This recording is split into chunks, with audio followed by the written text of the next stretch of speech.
जय माता दी। मैं हूं हेमा भारती और आप देख रहे हैं मेरा चैनल माँ हेमा चैनल। तो फ्रेंड्स, एक और नए वीडियो में बहुत बहुत स्वागत है आप सबका। उम्मीद करती हूँ कि आप सब स्वस्थ होंगे, मस्त होंगे और जहाँ कहीं भी होंगे बहुत खुश होंगे।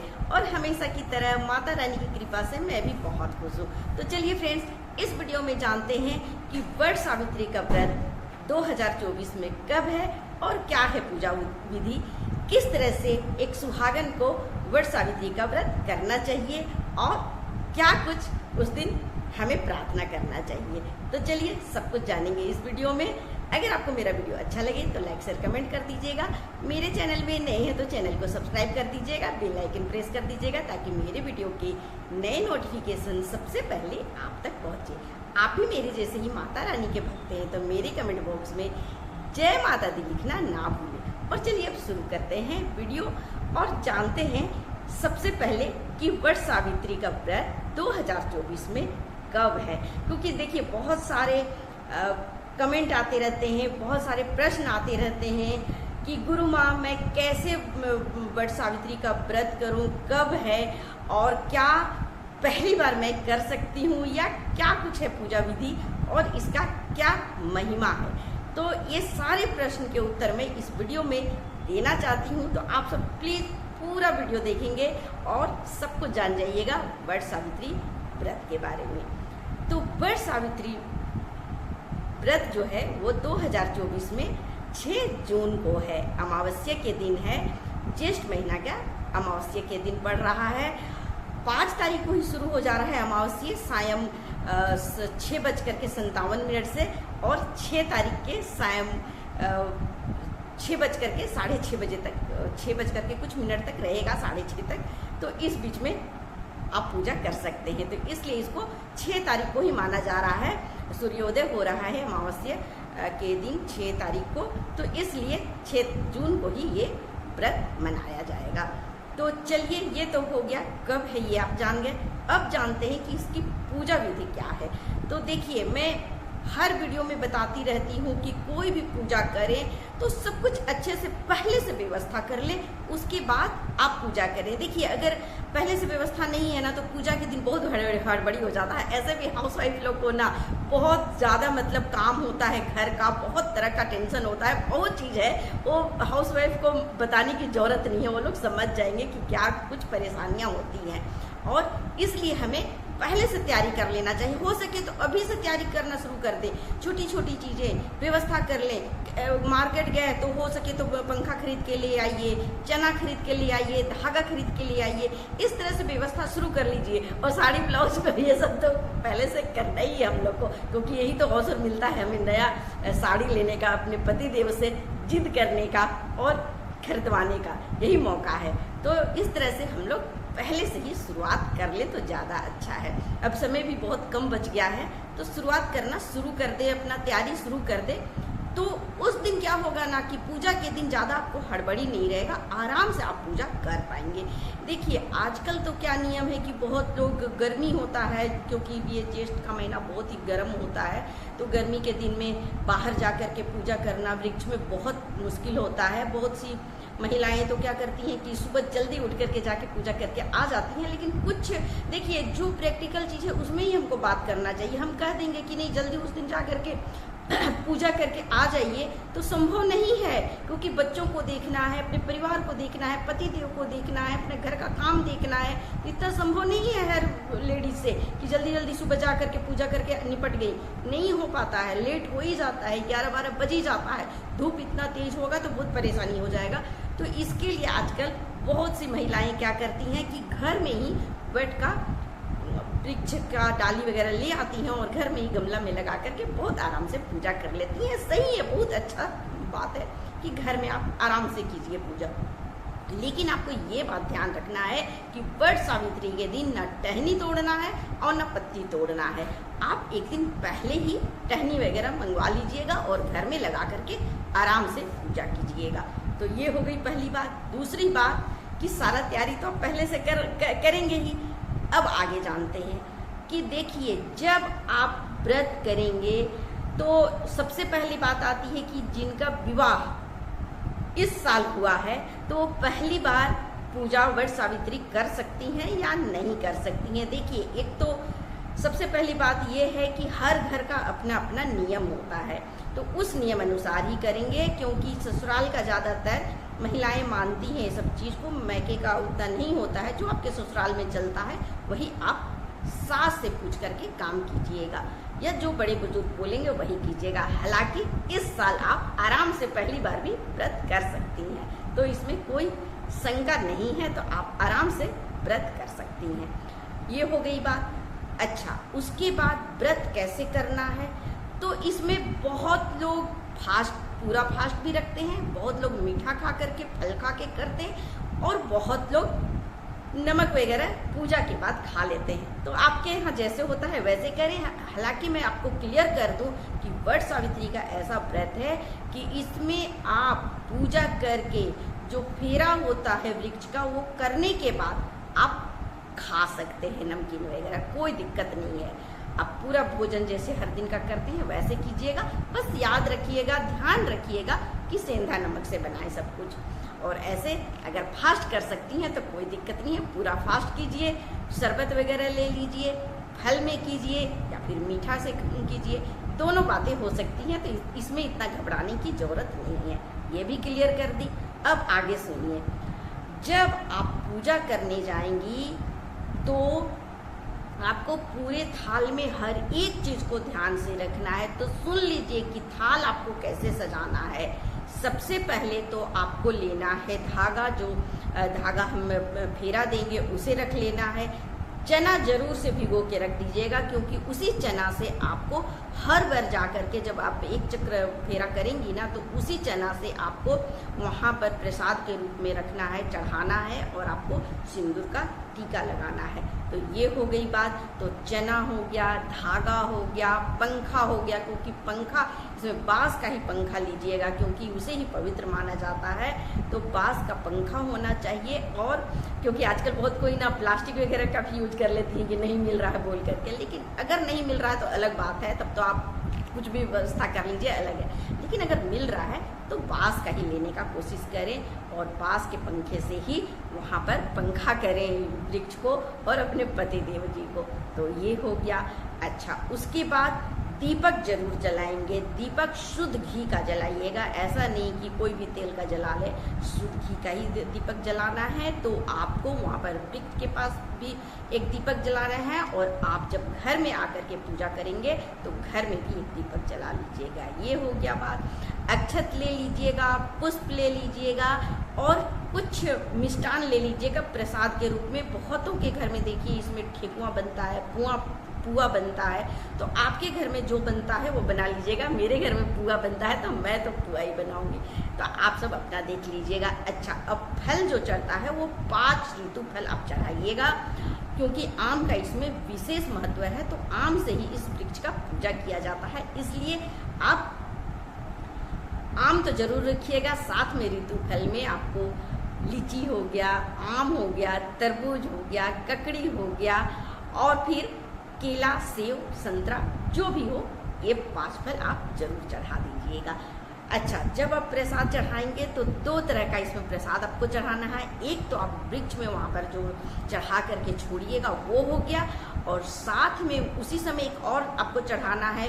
जो भी प्रसाद चढ़ेगा वट के जो पत्ती है उसमें ही चढ़ेगा। तो एक पत्ती में आपको वहाँ वृक्ष में रखना है, और एक पत्ती में जो ये सब चढ़ाएंगे उसे आपको लेके आना है घर पे, और उसे ही अपने पतिदेव जी को खिलाइएगा। तो ये हो गया। और बाकी जो प्रसाद है वो आप वहाँ पर अपना रख दीजिएगा सामने वृक्ष के पास, और फिर उसे आप पूरे परिवार खा सकते हैं। वो हो गया। उसके बाद आपको सुहाग की चीज़ें पूरी अच्छी तरह से 16 श्रृंगार आपको चढ़ाना है। तो 16 श्रृंगार में क्या कुछ चढ़ाना है? सबसे पहले तो वस्त्र हो गया। वस्त्र में साड़ी सुंदर, देखिए जितना हो सके लाल पीला साड़ी चढ़ाइएगा। कोई भी रंग का चढ़ाने लगते हैं तो ये सही नहीं है। हमारे धर्म में जो है वही सब चीज़ को हमें करना है। दूसरा कलर अगर व्यवस्था नहीं है तो देखिए उसका बात अलग है, लेकिन अगर हो सकता है तो लाल है, पीला है या नीला, ये सब कलर चढ़ाइएगा। हल्का गुलाबी हो, इस तरह का कलर चढ़ाइएगा साड़ी में। अगर साड़ी संभव नहीं है तो ब्लाउज का पीस या ब्लाउज या चुनरी, ये सब कुछ चढ़ाइएगा वस्त्र में। फिर आपको चूड़ी हो गया, महावर हो गया, बिंदी है, सिंदूर है, ये सारी मतलब जितना हो सके, मेहंदी है, ये सब कुछ ध्यान से आप जितना संभव होता है उतना सुहाग का चीज़ चढ़ाइएगा। एक एक चीज़ एकदम याद कर करके चढ़ाइएगा। तो ये हो गया। और हाँ, दान करने का भी एक अलग से आप सुहाग का चीज़ रख लीजिएगा, तो उसे आप पंडित जी को दान कर दीजिएगा, या किसी को भी ऐसा सुहागन को भी आप दान कर सकते हैं। तो इस तरह से दान का चीज़ भी आप व्यवस्था कर लीजिएगा। तो ये सारी बातें हो गई। और पूजा करते समय आपको बहुत कोई ये पूछते हैं कि गुरु माँ कितना हम फेरा लगाएंगे। तो देखिए, ऐसे तो 108 फेरा लगाने का रिवाज है, लेकिन अगर आप नहीं सक रहे हैं, धूप है, आपको व्रत में आप हैं, नहीं हो पा रहा है, तो मात्र 5 फेरा भी लगा सकते हैं। 5 फेरा, 7 फेरा, 11, 51 या 101 या फिर 108, आपकी मर्जी है। आपकी जितनी शक्ति है उतनी भक्ति कीजिएगा, वैसे ही आप फेरा लगाइएगा। तो मुझे लगता है कि आपको सारी बातें अच्छे से समझ में आ गया है पूजा विधि। अब जानते हैं कि पूजा विधि के बाद कैसे हम व्रत तोड़ें। तो देखिए, जैसे ही पूजा करके आते हैं वैसे ही आप अपने पतिदेव को भी उसी तरह से, जैसे आप वट का, वृक्ष का पूजा किए हैं, वैसे ही पतिदेव जी का भी पूजा आपको करना है। उनका फेरा नहीं लगाना है, उन्हें पंखा झलना है, ताकि वो सालों भर ठंडा रहे, पूरा ठंडक बना रहे। इस तरह से उनके पूजा करके उसके बाद उनके ही हाथों से उन्हें खिलाएं पहले प्रसाद, और उनके ही हाथों से आपको प्रसाद खा करके व्रत तोड़ना है। तो ये हो गया। उसके बाद अब जानते हैं कि इसकी क्या महिमा है, आखिर इसकी पूजा हम क्यों करते हैं, ये वृक्ष का पूजा क्यों करते हैं, वट वृक्ष का ही पूजा सुहागनें क्यों करती हैं, तो ये भी जानते हैं। देखिए, तो ये पूजा इसलिए किया जाता है क्योंकि बहुत पहले भद्र देश में एक राजा थे, अश्वपति, जिनका कोई संतान नहीं था। वो संतान के लिए तड़प रहे थे। तो उनको कहा गया कि आप असंख्य प्राप्त होने वाले फल जो हैं वैसा यज्ञ कीजिए। तो उन्होंने 1 लाख आहुति वाले यज्ञ का आयोजन किया, और उसमें उनको असंख्य फल मिलने वाला फल भी मिला। और बहुत जल्दी उनके घर में पुत्री जन्म लेती हैं, और वो पुत्री बहुत सुंदर थी, बहुत खूबसूरत। और पुत्री होने के बाद जैसे जैसे समय बीतता गया, वो बड़ी होती गई, और फिर वो उनके विवाह का समय आ गया। लेकिन उनका विवाह जल्दी नहीं हो पा रहा था, क्योंकि वो इतनी योग्य थी ना, तो उनके लायक, उनके योग्य कोई वर नहीं मिल रहा था, क्योंकि इतनी गुणी, इतनी सुंदर थी वो। उनका नाम सावित्री था। तो सावित्री इतनी सुंदर थी और इतनी गुणी थी ना कि उनके लायक कोई वर मिल ही नहीं रहा था। तो राजा अश्वपति बहुत चिंतित रहते थे, और जब लास्ट में वो हार गए और बोले कि पुत्री, मैं तुम्हारे योग्य वर नहीं ढूंढ पा रहा हूँ, जाओ तुम अपने से स्वयं से वर ढूंढो। तो वो निकल जाती हैं, और फिर जाकर के तपोवन में उन्हें एक मिलते हैं ऐसे पुत्र जिनके माता पिता के पूरा मतलब साम्राज्य, जो वो राजा थे, लेकिन पूरा उनका सब कुछ नष्ट हो चुका था, और वो खुद भी दृष्टिहीन हो चुके थे, जो कि मतलब उन माता पिता के आँख नहीं थे। ऐसा पुत्र था, और बहुत गरीब थे, और वो लकड़हार थे, अपना लकड़ी वगैरह काट करके और अपना जीवन यापन कर रहे थे, जिनका नाम सत्यवान था।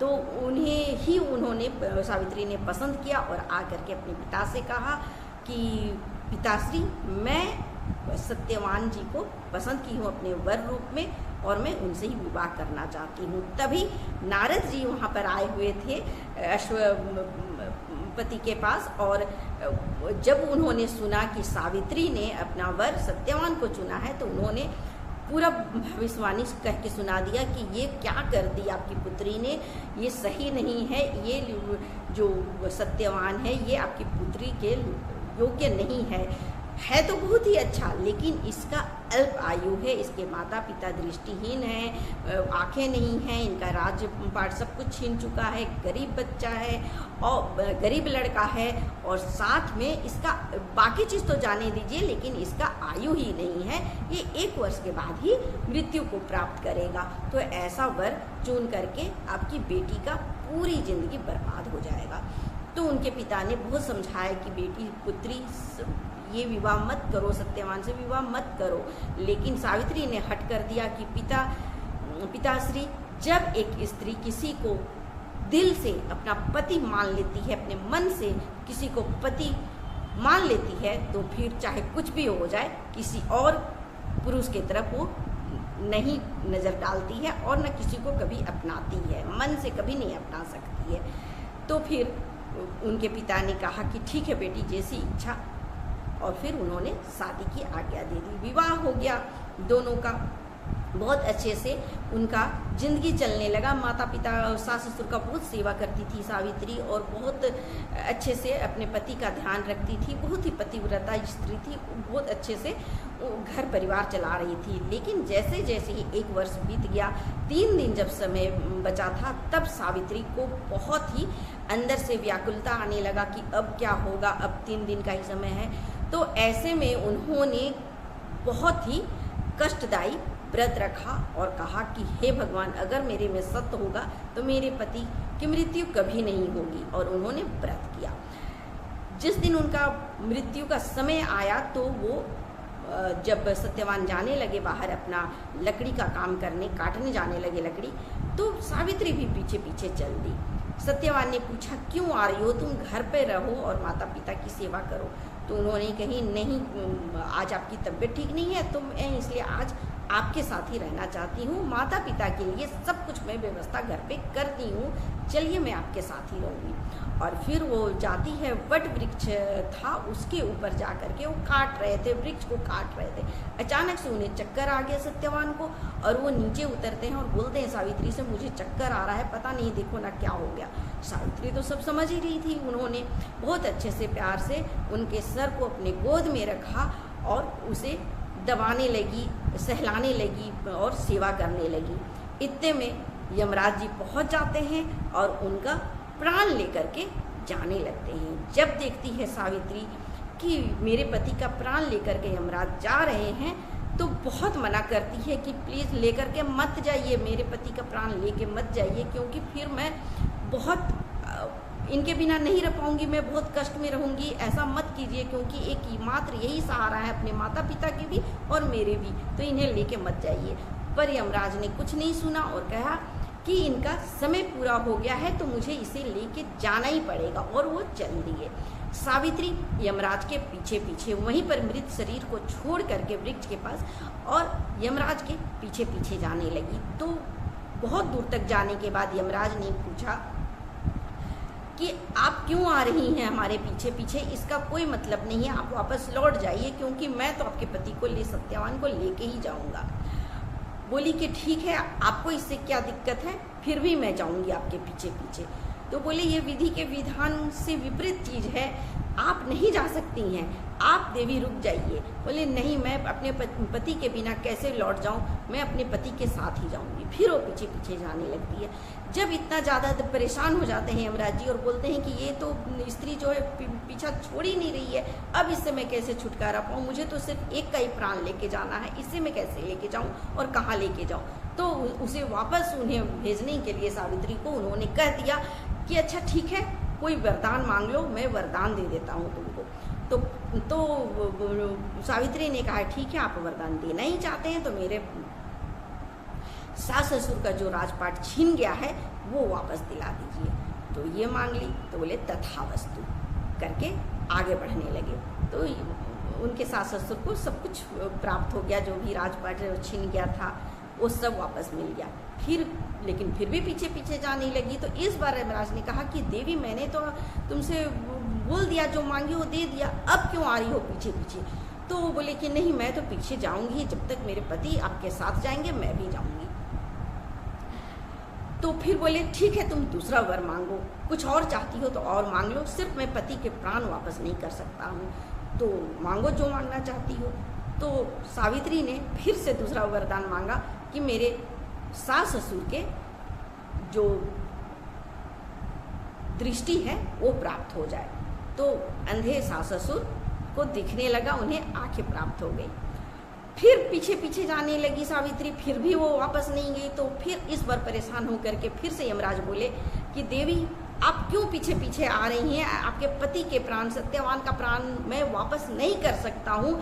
अगर तुमको और कुछ मांगना है तो मांग लो, मात्र आपके पति का प्राण सिर्फ मैं नहीं दे सकता हूँ, बाकी जो मांगना है वरदान आप मांग सकती हैं। तो उन्होंने 100 पुत्र का वरदान मांग लिया और गलती से यमराज ने तथावस्तु फिर से कह दिया।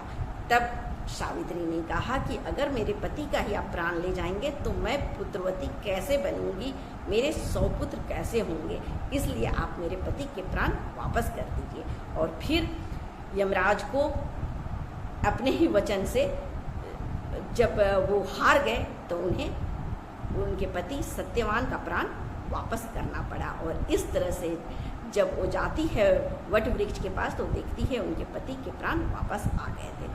उस दिन से है इस व्रत का बहुत ही महत्व है, बहुत ही महिमा है, और इसलिए सारी सुहागनें इस दिन अमावस्या के दिन व्रत करती हैं और वट वृक्ष को फेरा लगा करके विनती करती हैं, प्रार्थना करती हैं कि मेरा भी सुहाग इसी तरह से अमर रहे और हमारा सुहाग हमेशा हंसता खेलता रहे, अच्छा रहे, सुरक्षित रहे, और इसके लिए ही हर सुहागन व्रत रखती है। तो मुझे उम्मीद है फ्रेंड्स कि आपको वट सावित्री का व्रत के बारे में सब कुछ अच्छे से जानकारी हो गया होगा। तो बहुत अच्छे से आप सब वट सावित्री का व्रत का तैयारी कर लीजिए और बहुत अच्छे से व्रत कर लीजिएगा 6 जून को। तो इसी के साथ मैं अपने वीडियो को अंत करती हूँ। अगले वीडियो में नए विषय के साथ फिर मिलती हूँ, तब तक के लिए मुझे आज्ञा दीजिए। जय माता दी।